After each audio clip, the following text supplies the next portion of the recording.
ಎಲ್ಲಾ ಹೀರೋಗಳು ಕೇಪ್ ಹಾಕುವುದಿಲ್ಲ. ಕೆಲವರು ಗಿಡ ನೆಟ್ಟು ಮುಂಬರುವ ಪೀಳಿಗೆಯನ್ನು ಮರಗಳ ನೆರಳಿನಲ್ಲಿ ಕಾಪಾಡುತ್ತಾರೆ.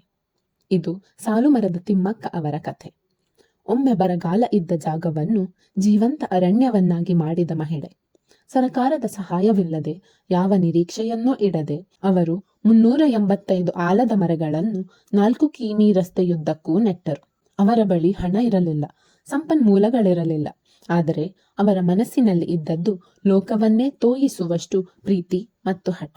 ತಿಮ್ಮಕ್ಕ ಹಾಗೂ ಅವರ ಪತಿ ಬಹುದೂರದಿಂದ ನೀರು ತರುತ್ತಿದ್ದರು ಹಾಗೂ ಪ್ರತಿ ಸಸಿಯನ್ನು ತಮ್ಮ ಮಗುವಿನಂತೆ ನೋಡಿಕೊಂಡರು. ಇಂದು ಆ ಸಸಿಗಳು ದೊಡ್ಡ ಆಲದ ಮರಗಳಾಗಿ ಸಾವಿರಾರು ಜನರಿಗೆ ನೆರಳನ್ನು ಕೊಡುತ್ತಿವೆ. ತಮ್ಮ ಜೀವನದಲ್ಲಿ ಅವರು 8,000ಕ್ಕೂ ಹೆಚ್ಚು ಮರಗಳನ್ನು ನೆಟ್ಟಿದ್ದಾರೆ. ಕೆಲವರು ಮಕ್ಕಳಿಗೆ ಜಮೀನು ಬಿಟ್ಟುಕೊಡುತ್ತಾರೆ, ಆದರೆ ತಿಮ್ಮಕ್ಕನವರು ಅರಣ್ಯವನ್ನೇ ಬಿಟ್ಟುಕೊಟ್ಟರು.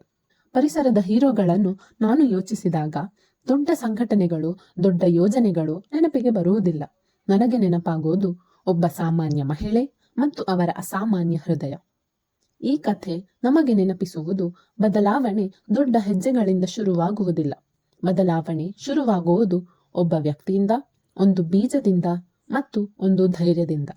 ಸಾಲುಮರದ ತಿಮ್ಮಕ್ಕ ತಮ್ಮ ಕೈಗಳಿಂದ ಇಡೀ ಊರನ್ನು ಬದಲಿಸಬಹುದಾದರೆ ಯೋಚಿಸಿ, ನಾವು ನಮ್ಮ ಕೈಗಳಿಂದ, ನಮ್ಮ ಯೋಚನೆಗಳಿಂದ ಏನೆಲ್ಲ ಬದಲಿಸಬಹುದು ಎಂದು.